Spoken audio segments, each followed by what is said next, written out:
Hello friends, எல்லாருக்கும் வணக்கம். Welcome back to homely princess channel. இன்றைக்கி நம்ம சேனலில் குழந்தைங்களுக்கு ரொம்ப டேஸ்டான அண்ட் எல்லா சாப்பாட்டையும் காலி பண்ணுற மாதிரியான ஒரு டின்னர் ரெசிபி தான் பார்க்க போகிறோம். இது வந்து பார்த்திங்கன்னா 8 மாத குழந்தைலேருந்து எல்லா குழந்தைக்குமே நீங்கள் கொடுக்கலாம். ஸோ இதுக்கு என்னெல்லாம் பொருள் தேவை, இது எப்படி செய்யலான்னு இந்த வீடியோக்குள்ளே சொல்லியிருக்கேன். ஸோ வீடியோ ஃபுல்லாக ஸ்கிப் பண்ணாமல் பாருங்கள். அதுக்கு முன்னாடி நம்மளோட சேனலில் புதுசாக பார்க்குறீங்கன்னா வீடியோஸ் எல்லாம் பிடிச்சிருந்தா ப்ளீஸ் மறந்துடாமல் சப்ஸ்கிரைப் பண்ணி வச்சுக்கோங்க.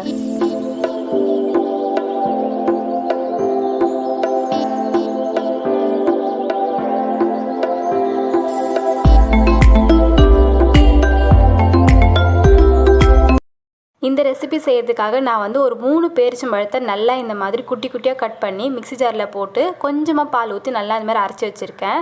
ரொம்ப ஃபைனாக இல்லை, கொஞ்சம் கோர்ஸாக அரைச்சி வச்சுருக்கேன். அடுத்து அது கூடவே நான் வந்து ஒரு பாதி வாழைப்பழத்தை நல்லா இந்த மாதிரி போட்டு அரைச்சி வச்சுக்கிறேன். நெக்ஸ்ட்டு இன்னொரு பவுலில் சாதத்தை நல்லா பிசைஞ்சு வச்சுக்கோங்க. அடுத்து நம்ம அரைச்சி வச்சுருக்க அந்த வாழைப்பழம், டேட்ஸு, பால் எல்லாம் மிக்ஸ் பண்ண பேஸ்ட் இருக்கும் இல்லையா, அதை இந்த சாதத்தோடு போட்டு நல்லா மிக்ஸ் பண்ணி ஒரு நல்ல ஒரு கரெக்டான டெக்ஸ்சருக்கு நீங்கள் கொண்டு வாங்க. இந்த டெக்ஸ்சரை அட்ஜஸ்ட் பண்ணுறதுக்காக நான் வந்து கொஞ்சமாக பசும்பால் ஆட் பண்ணி தான் நல்லா பாயில் பண்ண கெட்டியான பசும்பால் இருக்கு இல்லையா, அதை ஆட் பண்ணி நல்லா நான் வந்து மிக்ஸ் பண்ணிக்கிறேன்.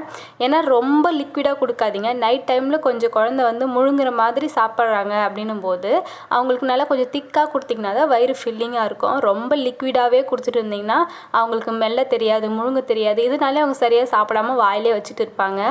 அதனால் அவங்களுடைய கரெக்டான ஸ்டேஜ், அது அந்த வயசு அந்த மந்த் வரும்போது கரெக்டான பதத்தில் நீங்கள் சாப்பாடு கொடுக்குறது ரொம்பவே முக்கியம்.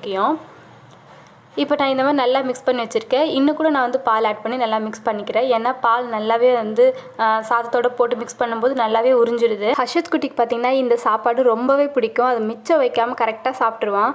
இது மாதிரி அவனுக்கு கொடுப்போம் மிச்சம் வைக்காமல் சாப்பிடும்போது எனக்கே ரொம்ப ஹாப்பியாக இருக்கும். அந்த நாள் அதுக்காக நம்ம டெய்லி இதே கொடுத்துட்டு இருக்க முடியாது இல்லையா. ஸோ ஏதாவது வாரத்தில் 1 நாள் 2 நாள் கொடுங்க போதும். இந்த ரெசிபியை நான் சொன்ன மாதிரி 8 மாதத்துலேருந்து நீங்கள் எல்லா குழந்தைக்குமே கொடுக்க ஸ்டார்ட் பண்ணிடலாம். 8லேருந்து 1 வயசுக்குள்ளே இருக்கிற குழந்தைங்களுக்கு இவ்வளோ திக்காவோ இல்லை இவ்வளோ சாதம் நல்லா தெரிகிற மாதிரி நீங்கள் கொடுக்க வேண்டாம். கொஞ்சம் வந்து அவங்களுக்கு நல்லா மேஷ் பண்ணி கொடுங்க.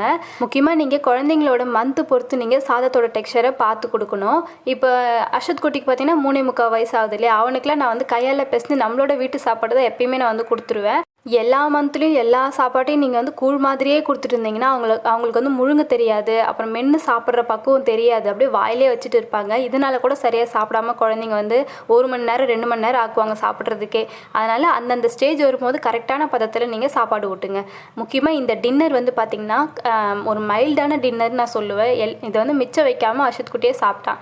பட் எல்லா குழந்தையும் சாப்பிடுவாங்கன்னு சொல்ல முடியாது. நீங்கள் கொஞ்சம் கொஞ்சமாக கொடுத்து பழக்கப்படுத்துங்க. எந்த சாப்பாடாக இருந்தாலும் ஆரம்பத்தில் வேண்டான்னு சொன்னாலும் நீங்கள் கொடுத்து பழக்கப்படுத்தும் போது அவங்க வந்து சாப்பிட ஆரம்பிப்பாங்க. ஸோ இந்த வீடியோ பற்றி ஏதாவது டவுட் இருந்தால் கமெண்ட்டில் கேளுங்க, நான் கண்டிப்பாக உங்களுக்கு ரிப்ளை பண்ணுறேன். உங்களை இன்னொரு வீடியோவில் பார்க்குறேன். பாய்.